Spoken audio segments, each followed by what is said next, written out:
We're about to tackle a really tough subject, child trafficking. But we're going to look at it from an angle that, honestly, is rarely talked about, and it's deeply disturbing. It's a side of this crime that new data is forcing all of us to confront. So let me ask you a question. When you hear the words child trafficker, what's the first image that pops into your head? For most of us, right, it's a stranger. It's some shadowy figure, a predator, snatching a kid from a playground. You know, the villain straight out of a movie. But the reality, according to some groundbreaking new data, is often much, much closer to home, and it is so much more complicated. 41%. Just let that number sink in for a second. That's right. In nearly half of all known child trafficking cases, the person who does the recruiting, that first step into a lifetime of exploitation, is a member of the child's own family. So how in the world do we know this? Well, this isn't just a guess. This incredible insight comes from a really powerful new effort to understand how human trafficking actually works. And this is it. It's called the Counter-Trafficking Data Collaborative, or CTDC. For the very first time, big organizations like the UN Migration Agency and Polaris are pooling their case data. You see, by getting rid of these data silos, they're starting to build a much clearer, more accurate picture of this global crime than we have ever had before. And this is where the data just hits you. Look at that contrast. A family member is involved in about 9% of adult trafficking cases. But for kids, that number explodes to 41%. That is more than 4 times higher. It's a figure that just powerfully shows the unique and terrible vulnerability of children.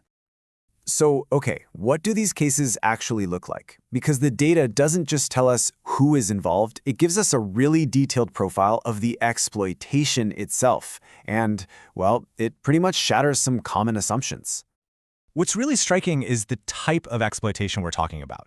When a family member is the trafficker, it is overwhelmingly for forced labor. That's 68% of these cases. That's nearly double the rate of sexual exploitation in these specific situations.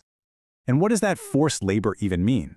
Well, the data gets specific. We're talking about children being forced into begging on the street or into domestic work, basically servitude inside someone's home, or working just grueling hours in restaurants and hotels. The methods of control are also just horrifyingly different. You know, for adults, it's often about financial traps, things like debt, taking their paychecks, making false promises. For children, especially when it's family, the control is deeply personal, and it's brutal. We're talking psychological manipulation, physical violence, and yes, even sexual abuse.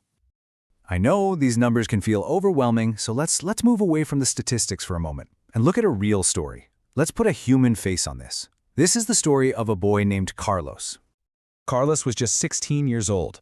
His family in Guatemala came to him with what sounded like the dream of a lifetime. Move to the United States, get a better education. It was a promise built on the deepest kind of trust, family trust. But that promise was a lie. As soon as he arrived, there was no school. Instead, his own mother informed him that he now owed her a $10,000 debt for his journey, and to pay it back, he was forced into construction work, 12 hours a day, 6 days a week. His isolation was absolute. This quote from his case file just says it all. His stepfather set everything up, took every dime he earned, and Carlos didn't even know the name of the company he was working for. He was a ghost in the system, completely and totally controlled.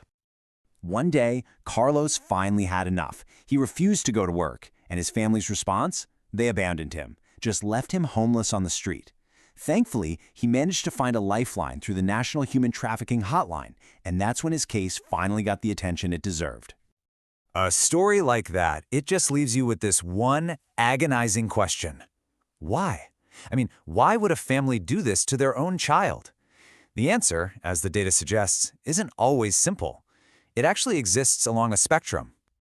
So on one end, you have pure malice, like what we saw in Carlos's case, exploiting a child for direct financial gain.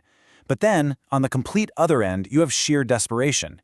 You have families in extreme poverty who might make a tragic decision thinking they're sending their child to a better life, but instead, they're unwittingly placing them right into a trafficker's hands.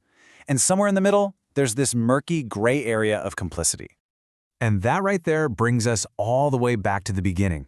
Understanding this complexity, from the shocking statistics to the tragic motivations, that is precisely why this collaborative data is such a game changer.